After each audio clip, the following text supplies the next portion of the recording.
Muito boa noite, queridos irmãos e irmãs. Vamos então dar, não continuidade, mas conclusão ao nosso estudo que temos vindo a fazer já praticamente há um ano, no livro de Êxodo. Começámos, não sei se foi em fevereiro, acho que foi em fevereiro, não foi? Não me lembro, mas já foi há muito tempo que começámos no Êxodo, semana após semana, fizemos só uma pausa em julho e agosto, e temos vindo a caminhar e a aprender acerca da majestade, da glória e de alguns atributos do nosso Deus, e também de como Ele se revela, como Ele lida com o povo, e nestas últimas semanas acerca das suas leis. Nós hoje vamos terminar no capítulo 33 e desafio os irmãos a lerem do 34 ao 40 em casa e meditarem sobre aquilo que vão ler, mas o nosso estudo será encerrado aqui nesta porção do capítulo 33. A presença de Deus é um tema que percorre toda a Escritura. Se nós pensarmos na metanarrativa, na narrativa da Bíblia, na história como um todo, começamos a história com o homem e a mulher usufruindo da presença de Deus no jardim. Depois temos a queda e eles são expulsos da presença de Deus. E chegamos a Apocalipse capítulo 22, ou 20, 21 e 22, e vemos a celebração de quê? Deus reunido com o seu povo. Toda a história da Bíblia é a história de como o homem, ou aliás, como Deus trabalha na história da humanidade para que o homem possa ter novamente comunhão e estar na sua presença em santidade. Porque uma vez que entrou o pecado no mundo, uma vez que o homem pecou e se tornou um pecador por natureza, ele ficou separado da presença de Deus. E a história da Bíblia é a história de como Deus, através do seu Filho, vem fazer aquilo que mais ninguém faz, nem consegue fazer, para que através de uma morte substitutiva, nós pudéssemos voltar a ter a presença de Deus na nossa vida. Nós não estamos aqui a falar da omnipresença. A omnipresença é a doutrina que ensina que Deus está em todo lugar. É certo. Ninguém foge da presença de Deus. Nem ninguém nos pode tirar da presença de Deus. Deus está em todo lugar. Seja onde for. Seja aqui, seja na galáxia mais distante. Deus está lá. Não é deste tipo de presença que estamos a falar. É a presença abençoadora de comunhão, de relacionamento abençoadora de Deus, entre Deus e o homem. É esta a presença que nós falamos. Porque na outra perspectiva, ninguém sai da sua presença, ninguém foge da presença de Deus. Mas há uma diferença entre estar na presença de Deus porque Ele é omnipresente e estar na presença de Deus porque temos comunhão com Ele e nos relacionamos com Ele. É muito diferente. Então, a Bíblia trata desta questão de como o homem pode novamente voltar à presença de Deus. E uma das maneiras, Êxodo vem-nos falar muito, e em especial neste capítulo, acerca da presença de Deus. E o meio sacrificial, e as cerimónias, e as lavagens, e tudo isso, e o chegar à arca da aliança, que estaria no lugar santíssimo, e tudo mais, eram tipos ou eram sombras para mostrar o que era necessário fazer para que o homem pudesse ter comunhão e estar na presença de Deus. De facto, a presença de Deus é tudo o que o homem poderia e deveria desejar. Infelizmente, muitos têm buscado as coisas de Deus, mas não a presença de Deus na sua vida. Irmãos, nós somos salvos, redimidos para andar na sua presença. Diz, não precisam de abrir, o Salmo 56, 13 diz: pois da morte me livraste a alma, sim, livraste da queda aos meus pés, para que eu ande na presença de Deus, a luz da vida. Ou como Abraão foi desafiado e foi chamado. Quando Abraão atingiu a idade de 99 anos, apareceu-lhe o Senhor e disse-lhe: eu sou o Deus Todo-Poderoso, anda na minha presença e ser perfeito. E é na presença de Deus, nesta presença relacional, de comunhão, de amor, de bênção, que o justo se alegra. Como diz o Salmo 68, os justos, porém, se regozijam e exultam na presença de Deus e folgam de alegria. Irmãos, como é triste nós olharmos para tantos irmãos queridos e amados e perceber que eles têm fugido. Ou é completamente indiferente estarem ou não estarem na presença de Deus. Não buscarem esta presença. E eu não falo somente de estar aqui no culto, que também é estar na presença de Deus, mas é nas suas vidas particulares, na sua vida de oração, de leitura, de meditação, o buscar incessantemente a presença de Deus na nossa vida. Irmãos, a nossa segurança não está na ausência de perigos, mas no facto de estarmos na presença de Deus. É estarmos na presença de Deus que nos ajuda a ultrapassar os perigos, as tribulações. A bênção de Deus não está nas dádivas. A grande bênção que o homem pode ter, a maior bênção que cada um de nós recebeu em algum momento, creio eu, todos nós aqui, foi termos um encontro com o Senhor, nos arrependermos dos nossos pecados e sermos aceites diante de Deus. Podermos chegar a Deus não como juiz, mas tratá-lo por Pai. Termos a liberdade, através de Cristo, de nos chegarmos ao trono da graça e interceder uns pelos outros e por nós. Esta é a grande bênção que Deus nos dá. Dá-nos acesso a Ele, à Sua presença. E hoje meditaremos sobre esta presença, onde há plenitude de alegria, como diz o Salmo 16. Meditaremos nesta presença e sobre 3 tópicos. O primeiro deles, e já vamos ler a passagem, o primeiro deles será vermos como o pecado nos afasta da presença de Deus. O segundo, vermos como devemos depender da presença de Deus. O terceiro, ver como devemos desejar a presença gloriosa de Deus. Vamos então ler o nosso capítulo. Os irmãos estão recordados, a semana passada nós vimos acerca do pecado do povo e 4 meses após terem presenciado coisas tão maravilhosas, tão grandiosas, vemos o povo a fabricar um ídolo pelas mãos de Arão para o adorar. Irmãos, não se enganem. Ninguém se converte por ver milagres. Ninguém se converte por ver milagres. A não ser que Deus haja no coração das pessoas. E que esses milagres sejam usados por Deus para a salvação das pessoas. Não é o milagre em si que tem o poder de salvar. Porque se houve alguém que presenciou milagres, foi este povo. No entanto, este povo, passado 4 meses, já estava a adorar, ou a querer adorar, um bezerro de ouro. Nós vemos tanta gente. Quantas pessoas viram o Senhor Jesus a fazer milagres? Quantas? Sei lá, milhares de pessoas, não é? Ao longo de todo o seu ministério. Quantas o seguiram verdadeiramente? Quantas testemunharam dele? Irmãos, temos o caso de 10 leprosos. Quantos é que vieram para trás adorar? 1. Todos receberam o mesmo milagre. 1 veio para trás adorar o Senhor. Não é o ter milagres na vida. Se Deus operasse um milagre, as almas iam se salvar. Será que sim? Não temos garantia disso. E o povo mostra exatamente isso.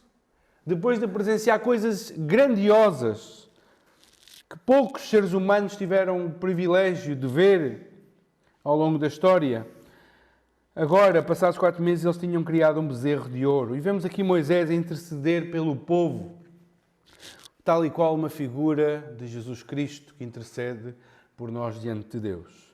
E agora no capítulo 33 vamos ver o foco da presença de Deus e a sua importância. Diz assim então o versículo 1.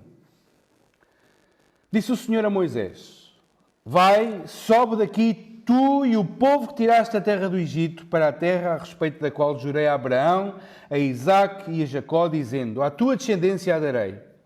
Enviarei o anjo adiante de ti, lançarei fora os cananeus, os amorreus, os heteus, os fariseus, os heveus e os jebuseus. Sobe para uma terra que mana leite e mel. Eu não subirei no meio de ti, porque és povo de dura cerviz, para que não te consuma eu no caminho. Ouvindo o povo estas más notícias, pôs-se a prantear e nenhum deles vestiu os seus atavios. Porquanto o Senhor tinha dito a Moisés: diz aos filhos de Israel: és povo de dura cerviz, se por um momento eu subir no meio de ti, te consumirei. Tira, pois, de ti os atavios, para que eu saiba o que te hei de fazer. Então os filhos de Israel tiraram de si os atavios desde o monte Horebe em diante. Ora, Moisés costumava tomar a tenda e armá-la para si fora, bem longe do arraial, e lhe chamava a tenda da congregação. Todo aquele que buscava ao Senhor saía à tenda da congregação que estava fora do arraial.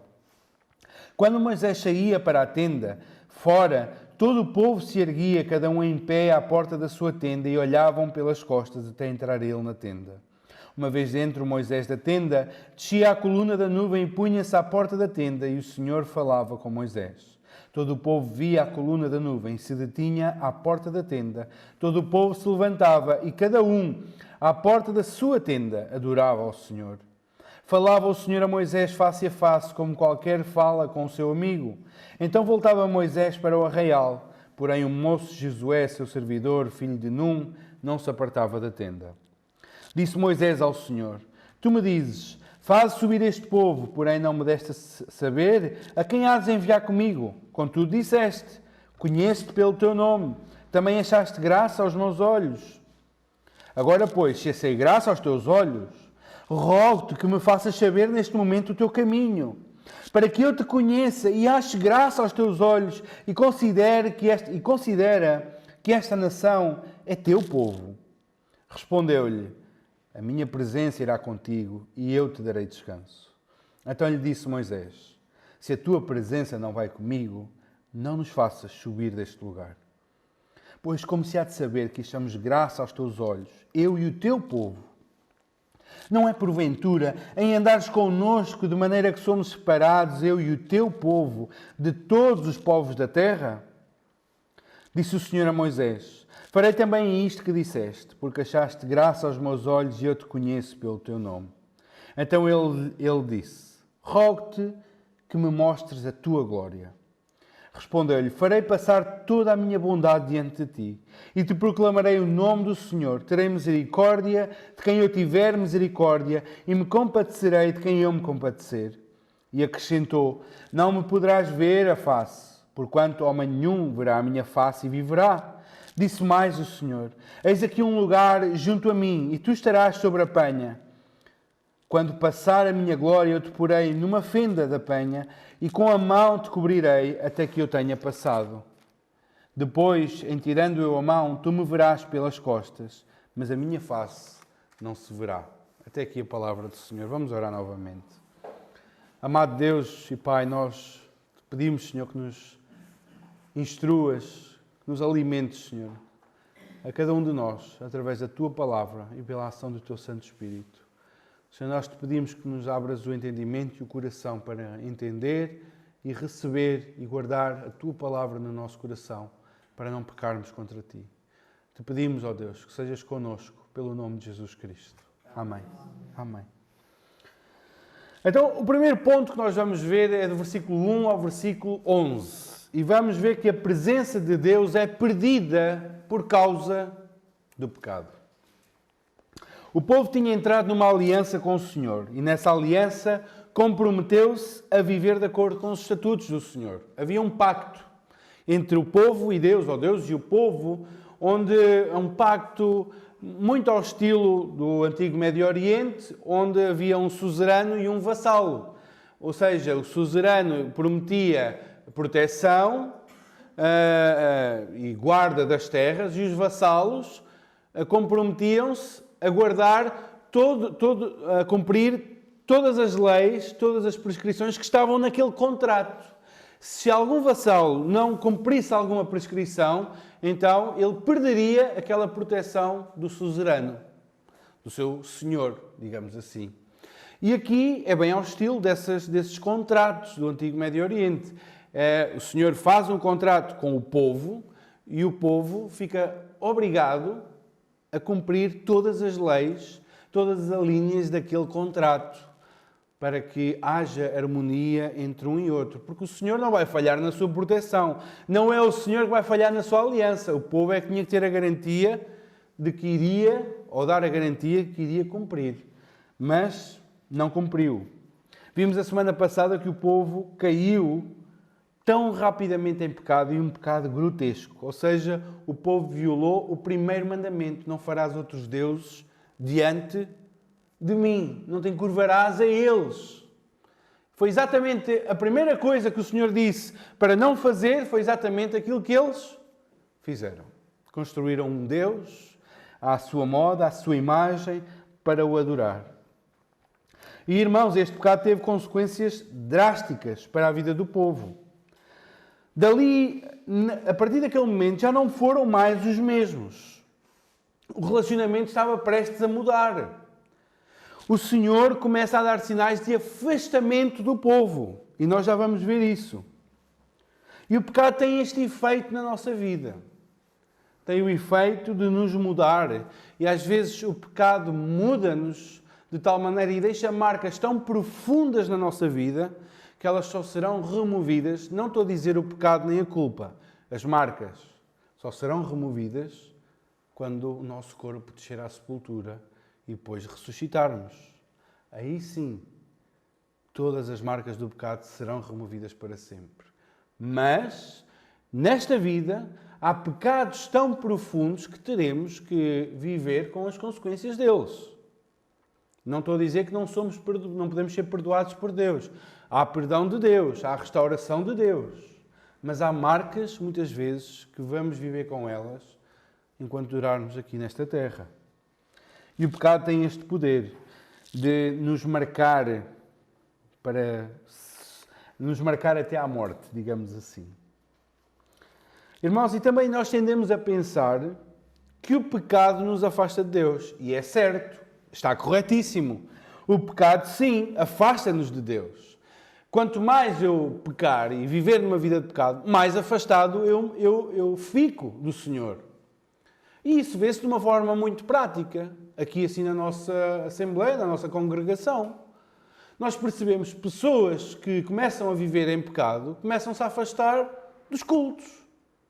Porque uma coisa não é compatível com a outra. Nós sabemos a ausência de alguns, mas sabemos que as suas vidas estão desgraçadas em pecado. Por isso é que não estão aqui connosco. O pecado tem este poder de nos afastar. Mas há algo ainda mais tenebroso, que é não só nós nos afastamos de Deus, mas Deus afasta-se de nós. Deus afasta-se de nós. E este é o primeiro sinal, ou a primeira marca que o pecado deixa no povo. Deus distancia-se do povo por palavras. Notamos isto pela maneira como Deus fala. O capítulo 32, verso 7, o que é que Deus diz a Moisés? Vai, desce, porque o teu povo, reparem como Deus já está a distanciar daquele povo. É o teu povo, Moisés.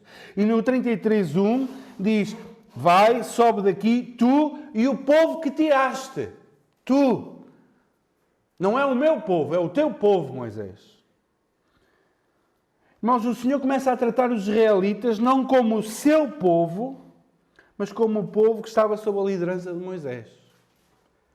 Há um afastamento real, não só de nós para com Deus, mas de Deus para com o seu povo, para com aquele que está em pecado. Em segundo lugar, a ausência da face do Senhor é o grande castigo dos homens. Será o castigo final, estarem banidos da presença abençoadora e graciosa de Deus para todo sempre. Este é o grande castigo, é o tormento eterno do homem sem Cristo. É ser banido da face abençoadora e graciosa de Deus para todo o sempre. Em Tessalonicenses, 2 Tessalonicenses 1,9 diz: estes sofrerão penalidade da eterna destruição. E qual é a eterna destruição? Banidos da face do Senhor e da glória do seu poder. Não é banidos da presença de Deus.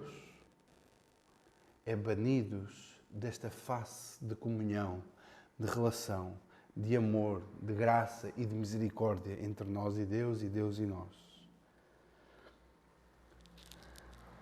Este sair da presença de Deus, esta presença abençoadora, é o grande tormento para o homem no final. É nunca mais ter Deus como alguém que é gracioso para consigo. Os irmãos já imaginaram isso? Quantas vezes é que nós já precisámos da graça e da misericórdia de Deus na nossa vida? Quantas? Milhares, milhões de vezes ao longo da nossa vida. Agora imaginem o que é um ser humano viver para todo sempre sem nunca mais ver um lampejo sequer da graça e do favor divino na sua vida. É terrível, irmãos. É terrível. Irmãos, o grande anseio do homem deve ser buscar esta presença abençoadora de Deus. É aquela grande bênção que temos na oração sacerdotal em Números. O Senhor levante o rosto sobre ti e te dê paz. Deve ser este o desejo de todo o homem. Que o Senhor incline o seu rosto para o homem e lhe dê paz, e lhe dê tranquilidade. Mas quando o Senhor não inclina o seu rosto, quando não volta a sua face para os homens, estes caem em desgraça. E não há maior desgraça, nem maior tragédia do que ser banido da face gloriosa e graciosa do Senhor. E era aquilo que estava a acontecer ao povo. Um distanciamento da parte de Deus. E reparem, Deus iria dar a terra. Deus é fiel às suas alianças. Deus tinha prometido a Abraão, a Isaque e a Jacó uma terra que manda leite e mel. E o Senhor diz: vai com este povo, com o teu povo, e vão para a terra que eu prometi. O Senhor ia dar a terra. Ele é fiel às suas alianças. Mas, irmãos, que sentido é que tinha Canaã sem o Senhor no meio deles? Que sentido é que havia viajar para uma terra longínqua? E seria dada ao povo, porque Deus tinha prometido isso. Mas sem a presença do Senhor no meio do seu povo. Irmãos, esta é a tragédia do pecado. Nós não somente nos afastamos de Deus, mas Deus também se afasta de nós.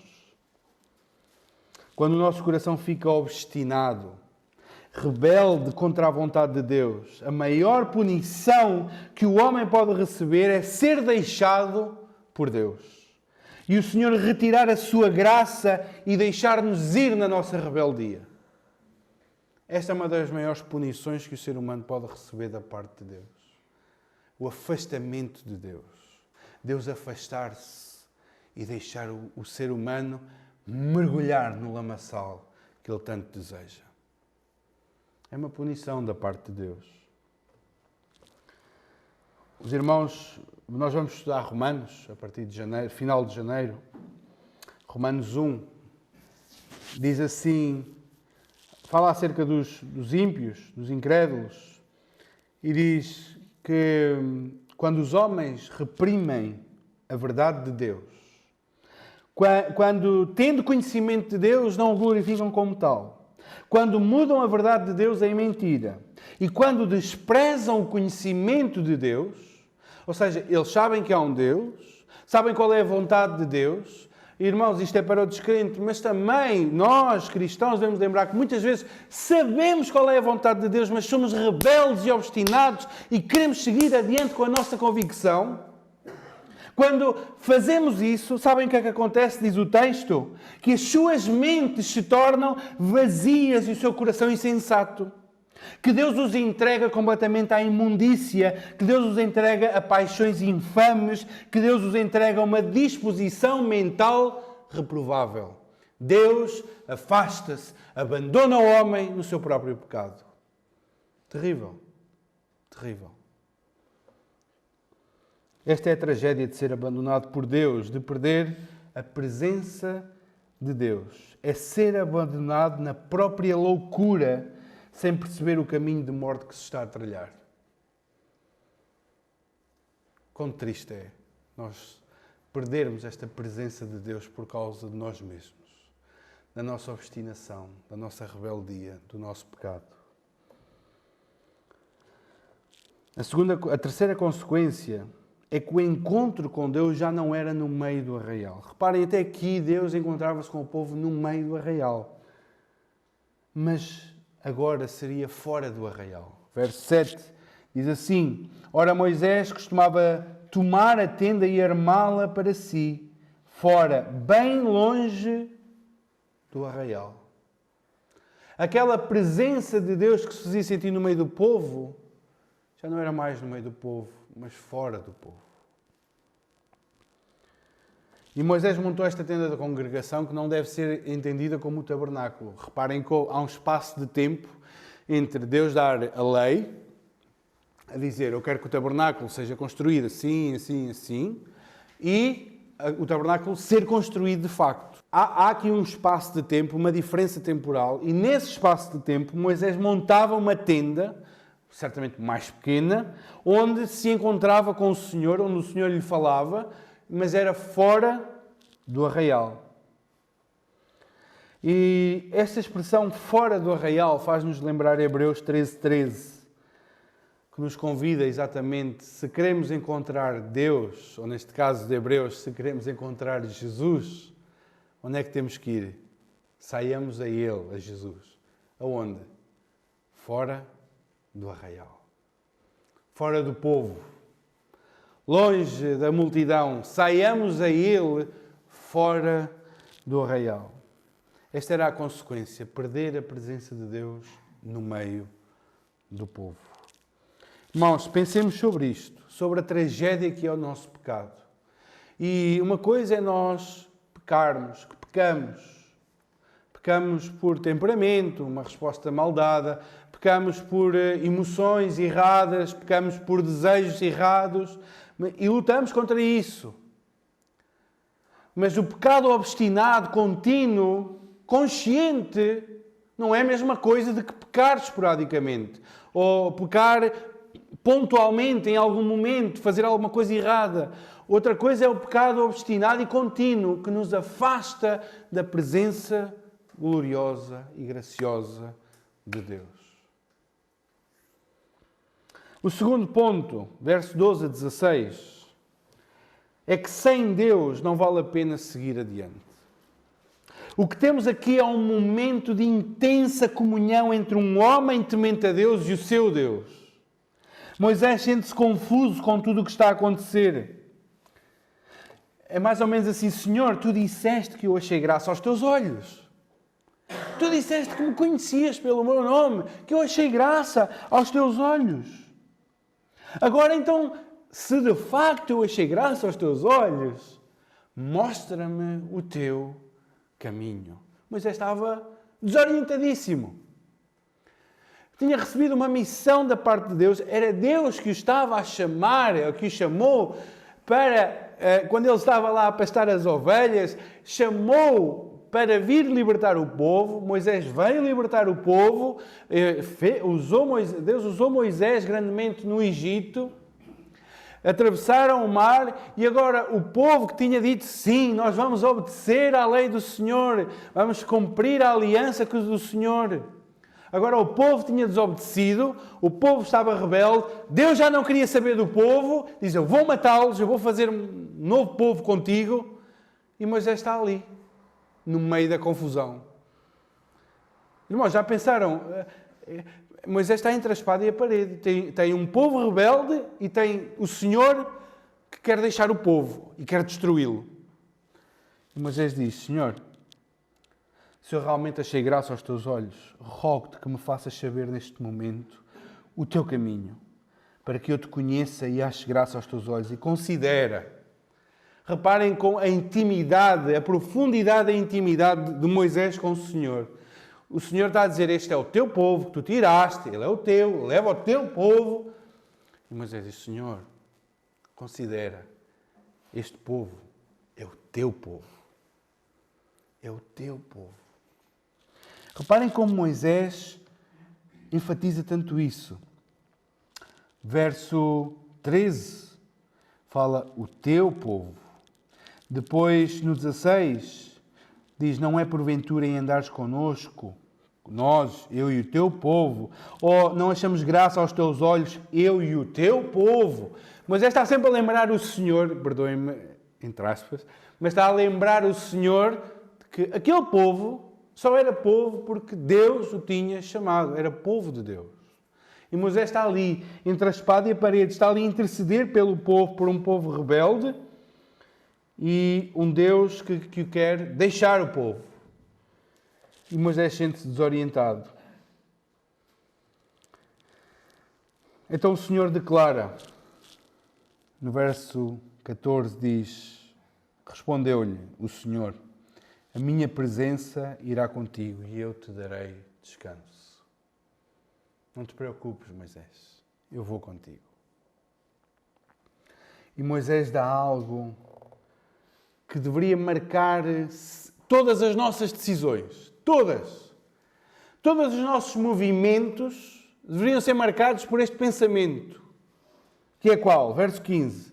Se a tua presença não vai comigo, não nos faças subir deste lugar. Senhor, se tu não vais comigo para a esquerda, eu não vou para a esquerda. Se tu não vais comigo para a direita, eu não vou para a direita. Se tu não vais comigo em frente, eu não vou em frente. Se tu não vais comigo para lado nenhum, eu não vou a lado nenhum. É esta a dependência da presença do Senhor que é pedida a todos nós. Quanto é que nós temos dependido da presença do Senhor nas nossas decisões? Tomamos uma decisão de fazer algo, seja na igreja, seja no nosso trabalho, ou uma mudança de trabalho, por exemplo, seja na nossa família. Decidimos empreender, ter algum objetivo, algum projeto. Quantas vezes é que a presença do Senhor foi contada nesses sonhos e nesses projetos?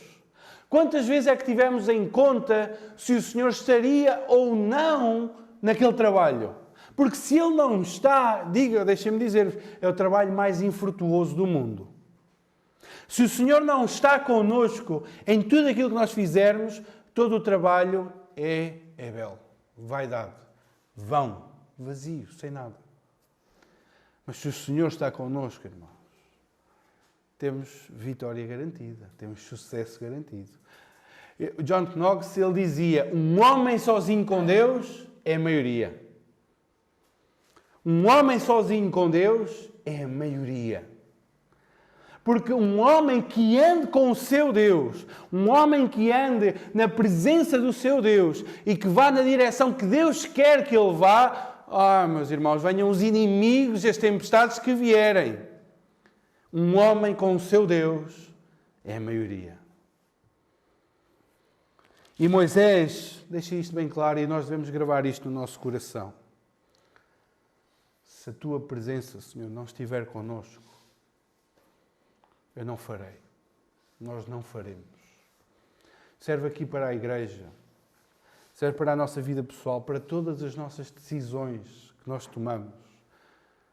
Busquemos a presença do Senhor nesses projetos. Busquemos o favor de Deus nesses projetos. Busquemos a presença abençoadora de Deus nos nossos sonhos. Quem somos nós, irmãos? E quem é a igreja sem a presença de Deus? O que serão os nossos ministérios? De nada valem os nossos esforços, as nossas estratégias, os nossos métodos, se a presença de Deus não estiver no nosso meio. Irmãos, esta convicção sobre a necessidade e dependência da presença de Deus deve estar em cada plano e projeto. Como eu já disse, da igreja, das famílias, do trabalho. Antes de qualquer obra, busquemos ao Senhor, ouçamos a sua presença. Ouçamos se a sua presença está em determinado objetivo. Porque se não estiver, não valerá a pena correr para o vento. Moisés tinha uma tarefa gigantesca em mãos. Liderar o povo para a terra prometida. Mas ele sabia que ou Deus está connosco, ou não vale a pena andar mais um passo. E quando nós pensamos em mudar de trabalho, em mudar de vida, em mudar de país, não é? Em mudar de tantas situações, ou Deus está connosco, ou nós não damos mais um passo. Quanto tem importado a presença de Deus nas nossas decisões? Quanto temos buscado a presença de Deus para a realização dos nossos projetos? Quanto? Quanto os nossos joelhos têm dobrado, e digo literalmente ou figuradamente, mas quanto temos buscado e intercedido ao Senhor, quanto temos sido como aquela viúva que importunou o rei, um rei que era, desculpem a expressão, uma besta, mas que, por ser tão importunado pela viúva, acedeu ao pedido dela. Quanto é que nós temos lutado no trono do Senhor, chegado à presença de Deus e buscado a presença do Senhor para tomar decisões? Ou tomamos as decisões e depois, se Deus estiver connosco, tudo bem, se não estiver, faremos a mesma. Ele depois há de arranjar um jeito.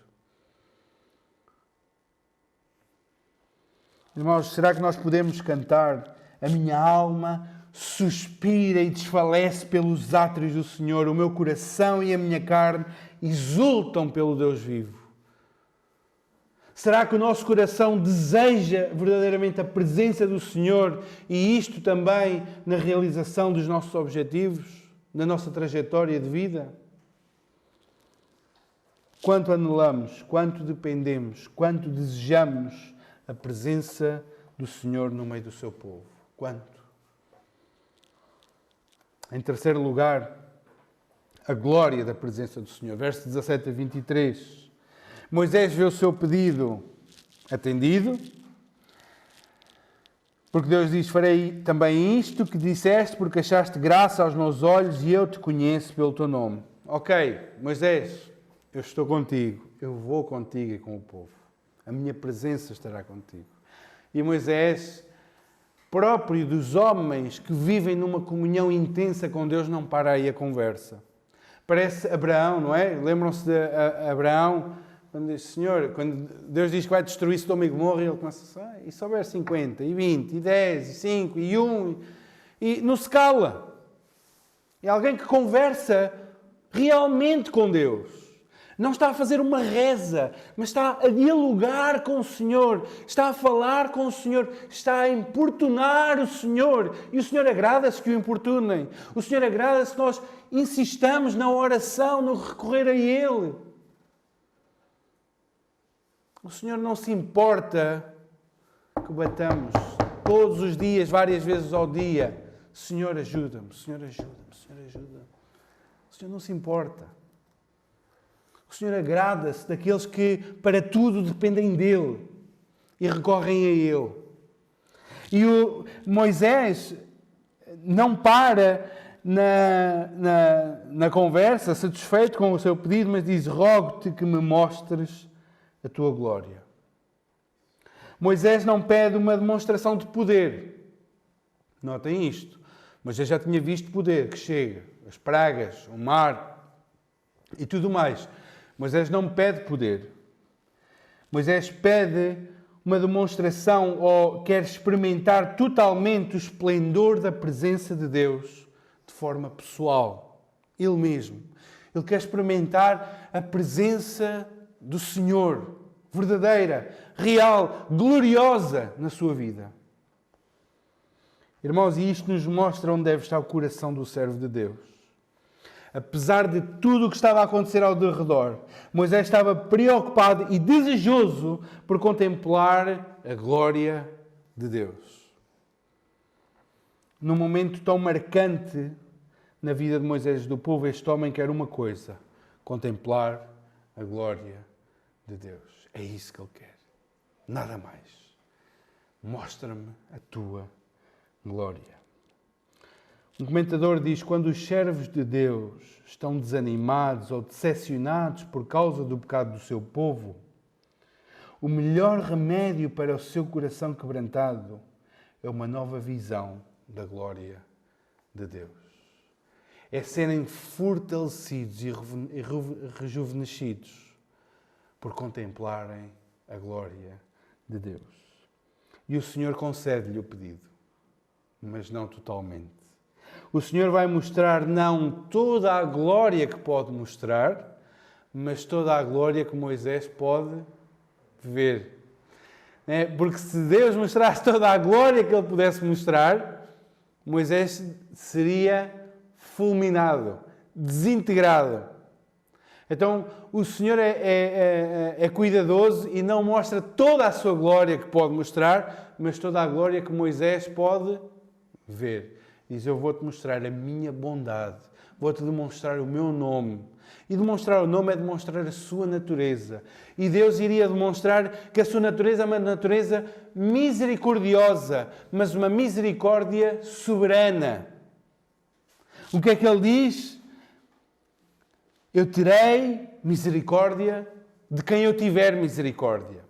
E eu me compadecerei de quem me compadecer. A minha natureza é uma natureza graciosa e misericordiosa, mas soberana.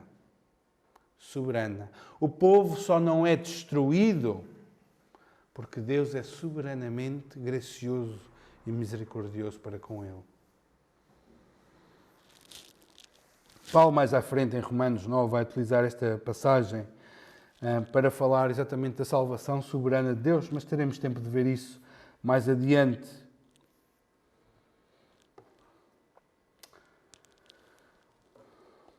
Moisés não poderia ver o Senhor face a face, não poderia contemplar toda a glória do Senhor.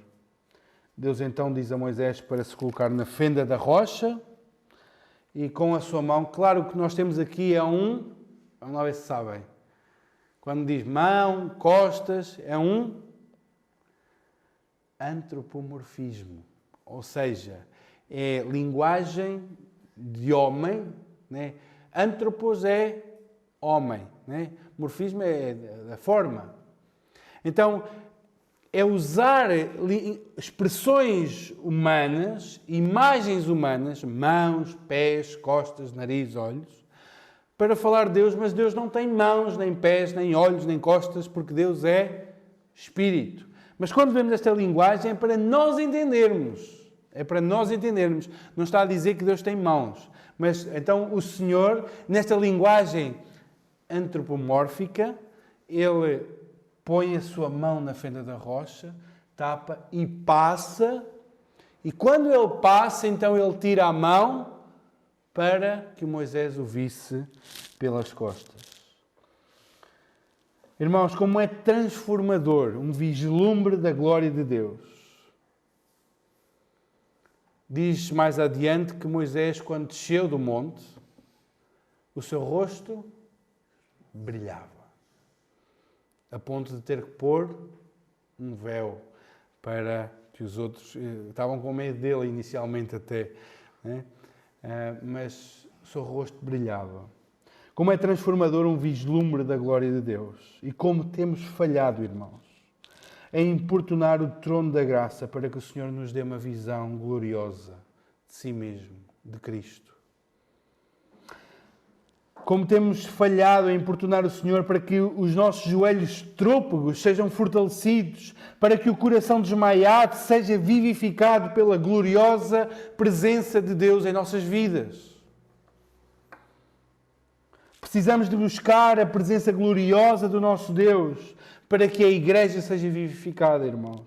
Porque as igrejas estão a morrer. Porquê é que as igrejas estão a morrer? Será por falta de recursos? Porquê é que tem pouca gente a vir aos cultos à semana? É falta de aquecimento? É frio que passamos cá dentro? Não. É falta de lugares? Não. É falta de horário? Não. É falta de liberdade? Não. É uma falta de genuína do desejo de estar na presença de Deus. As igrejas estão a morrer por sequidão espiritual, porque a face do Senhor não é buscada, nem, e tristemente, não é desejada.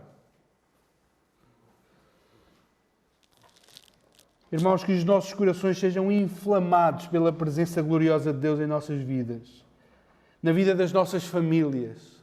Que a presença de Deus seja real e visível na vida de cada família aqui.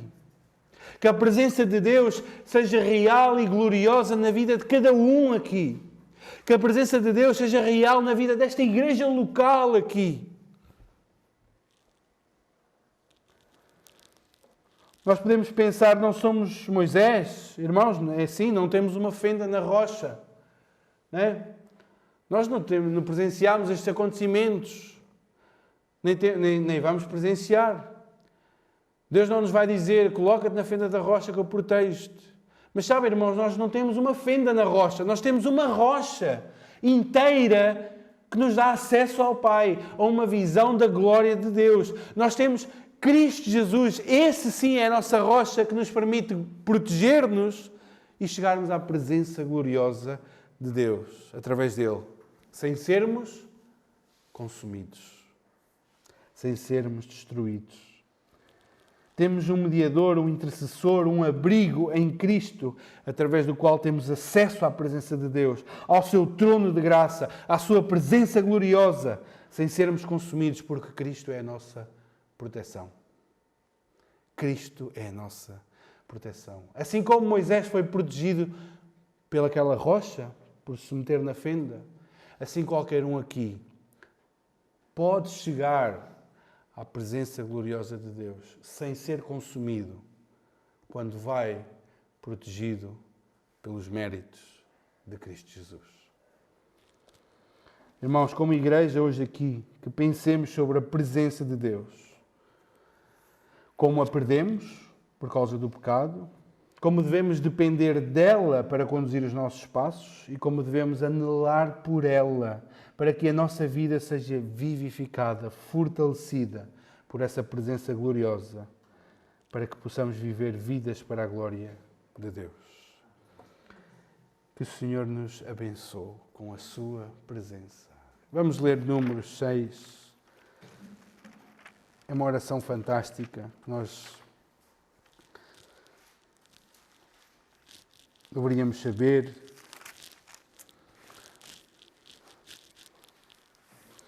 E que nos fala exatamente desta presença. Diz assim, o Senhor, Números 6, 24. Eu vou ler uma vez, depois vamos lê-la todos, como se estivéssemos a orar uns pelos outros. E vamos orar nessa intenção uns pelos outros. Eu vou ler uma vez e depois vamos fazer todos. O Senhor te abençoe e te guarde. O Senhor faça resplandecer o rosto sobre ti e tenha misericórdia de ti. O Senhor sobre ti levante o rosto e te dê paz. Vamos ler todos. O Senhor te abençoe e te guarde. O Senhor faça resplandecer o rosto sobre ti e tenha misericórdia de ti. O Senhor sobre ti levante o rosto e te dê paz. Vamos orar. Irmãos, fechar os nossos olhos. Amado Deus e Pai, nós só te podemos pedir perdão, Senhor, porque não temos buscado a tua presença. Te pedimos perdão, Senhor, porque muitas vezes não desejamos sequer a tua presença na nossa vida. Temos as nossas coisas, as nossas tarefas, os nossos afazeres, a nossa vidinha e contentamos-nos em cumprir um calendário, uma agenda religiosa, de vir a um lugar, fazer alguns rituais religiosos. Não é isso que tu queres de nós, Senhor. Tu queres um povo que anela e que deseja a tua presença. Senhor, nós te pedimos perdão, Senhor, porque desejamos tanta coisa e não nos desejamos a tua presença nas nossas vidas. Senhor, tu sabes a vida de cada um aqui. Tu sabes, Senhor, como tem sido a vida de cada um. E te rogamos aqui, Senhor, para que a tua presença abençoadora, a tua presença gloriosa, misericordiosa, a tua presença de comunhão, de relação, possa ser uma realidade de cada um de nós aqui, Senhor. Que cada vida aqui possa buscar estar e viver diante da Tua presença. Viver diante de Ti, sabendo que pode recorrer a Ti, pode importunar o Teu trono de graça, Senhor. Pois Tu te agradas de todos aqueles que não desistem de Te buscar. Assim como Jacó não desistiu de lutar, assim como aquela viúva não desistiu de importunar o rei, Senhor. Assim Tu queres que cada um de nós, cada um dos Teus filhos, Te busque diariamente, constantemente, buscando a Tua presença, buscando o Teu favor, buscando a Tua misericórdia e a Tua direção, Senhor, para a nossa vida. Perdoa-nos, Senhor, pois não temos feito isso, reconhecemos isso. E ajuda-nos, Senhor. Dá-nos, Senhor, este desejo pelo Teu Espírito Santo que transforma as nossas vidas e dá-nos esse desejo de Te buscar, de querer ter um encontro real contigo, um encontro que nos transforme verdadeiramente, que nos dê um vislumbre de Tua glória e que as nossas vidas sejam transformadas por esse vislumbre. Senhor, glorifica o Teu nome através das nossas vidas, Senhor. Glorifica-te através da vida da Tua Igreja e que a Tua presença se faça sentir na vida de cada um de nós aqui. Te pedimos no nome de Jesus. Amém. Amém.